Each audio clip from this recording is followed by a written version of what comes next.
everybody. Today we're going to start with a brief lesson in thermodynamics. So this is a board that I just cut and put in my oven at 275 for about an hour. Why'd you put a board in your oven, Tom? I did this to show a point, the difference between low temperature cooking and high temperature cooking. Did you drive to Home Depot to buy that board just for this purpose? Yes, I did. So you see this is very clearly not charred. If we take our infrared thermometer here, getting surface readings of about 160 or so. And then I drilled holes in here to see what our internal temperatures are. Two of them, one in the middle. It'll fit. Okay, so that's 202, so it's had a little time to cool. And close to the edge, about 194, upside down, but so pretty consistent throughout, probably cooling off already from being outside. My oven's inside of my garage. To do a contrast here, we're going to take another board that I cut off, and we're going to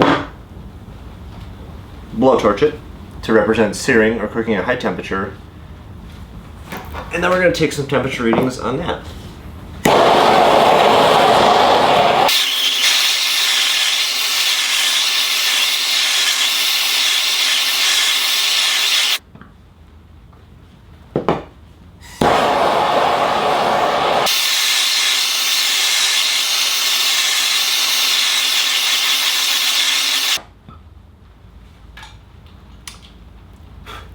Okay, so we've seared both sides. We can see that the appearance difference here is clearly notable. I'm gonna grab an external temperature here. 200 something, 212 is an average. Boiling, I guess. Now, with the same two holes drilled in this one, we're gonna recheck our temperatures in the middle. 55 degrees, and closer to the edge, 89 degrees. So though this one looks burnt, it's actually not cooked in the center, where this one doesn't look burnt, and it's well cooked in the center. That's interesting. How do we apply that to steak now? The difference with steak is, get a little scientific here, you want to have your steak the same temperature throughout. About 135 is where you'd find medium rare doneness. Above that, if you like well done, that's okay, but it does dry out more, it loses some of its flavor. Medium rare is kind of the agreed upon. Maybe it's just what I like, but so 135. So if you cook the internal temperature to 135 by searing it, you're either going to not get to 135 and have the outside done to where it should be, and then it'll be raw on the inside like this board, or you'll cook the hell out of it. If I sat here and blowtorched this for 10 minutes and it would all just burn away before it got to 135, then you just have one thin layer in the middle that's done correctly and the rest is just burnt to a crisp, and it's just not good. So another question is then, so we've seen that doing it at low temperature gets it a consistent temperature throughout, but why don't we just do that the whole way? And that's because it's going to look ugly. It's this braid, ground, wet color. So you need to do both. You need to cook it at low temperature to get it done consistently throughout to where you want it to be, and then cook it at high temperature to sear it on the outside so it looks nice, it kind of caramelizes, does some other good flavor things. So, what I did is I bought two steaks here, T-bone steaks, both 1.10 pounds, and I'm gonna reverse sear one, which is where I put it on the grill, indirect heat at about 275, so I'm gonna put it on the right side and have one left burner on until it comes up to 115 or 120, and then I'm gonna crank the burners on the left side up, flip it over to that side, give it a couple turns, and it'll be done. It'll be seared and it'll be cooked throughout. Now this one, I'm going to just sear or cook on high heat. and then we'll compare the difference at the end. What if I don't have a grill? If you don't have a grill at home, you can do this in your oven by putting it in your oven at 275 and just doing a frying pan for the last searing stage. That's how I did it the first time. It works really great. What if I don't have a temperature probe? If you don't have an internal temperature probe, you need to go and buy one. We're going to season our steaks with just garlic, salt, and pepper on both sides.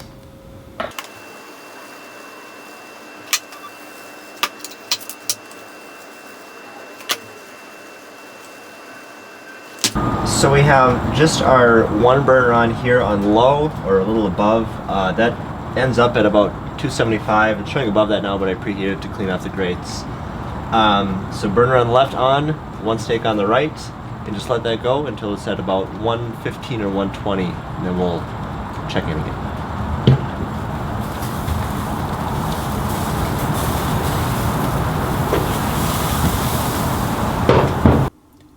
So you can see we're monitoring even out at about 266 and 77 internal, and that's slowly climbing. Yeah.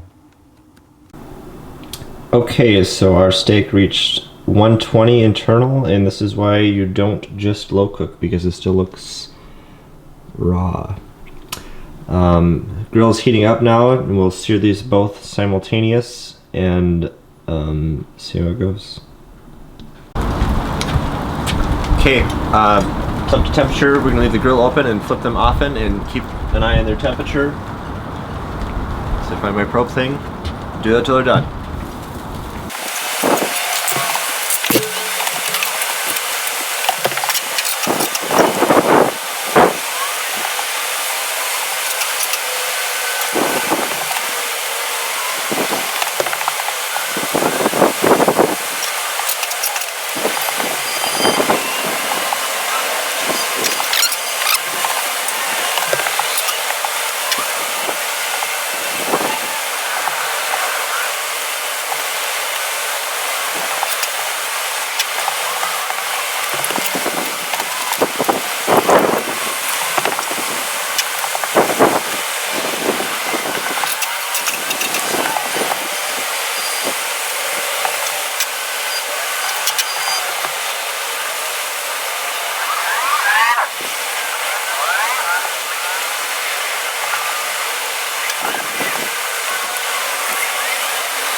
Okay, they are done. This is the one that was reverse seared. This is the one that was just seared.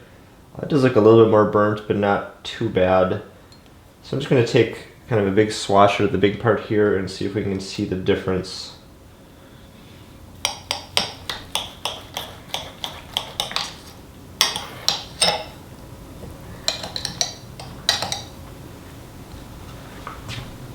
So pretty pink, pretty good.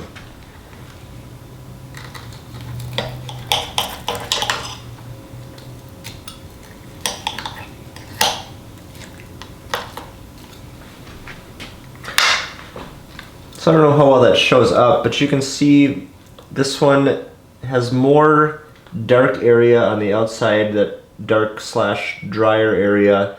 Middle is done right, but there's just that thin layer, so it's like a well done steak, sandwiching a medium rare steak, sandwiching a well done steak.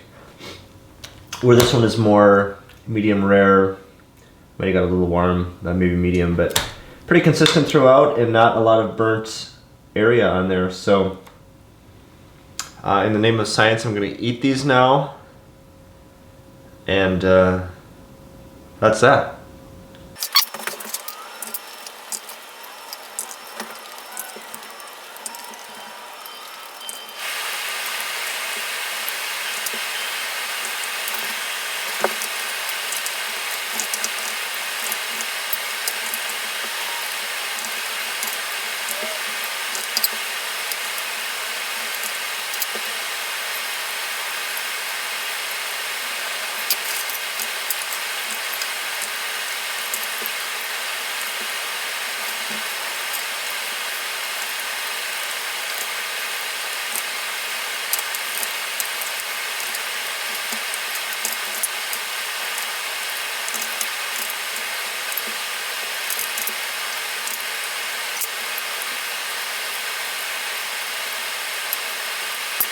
So that is a reverse seared steak. The reverse seared one was better. It was a little more tender, it was a little more juicy. Obviously more pronounced effect on thicker cuts of meat. These weren't terribly thick, but kind of average. So yeah, give it a try. It's popular for a reason. That's it. That's it.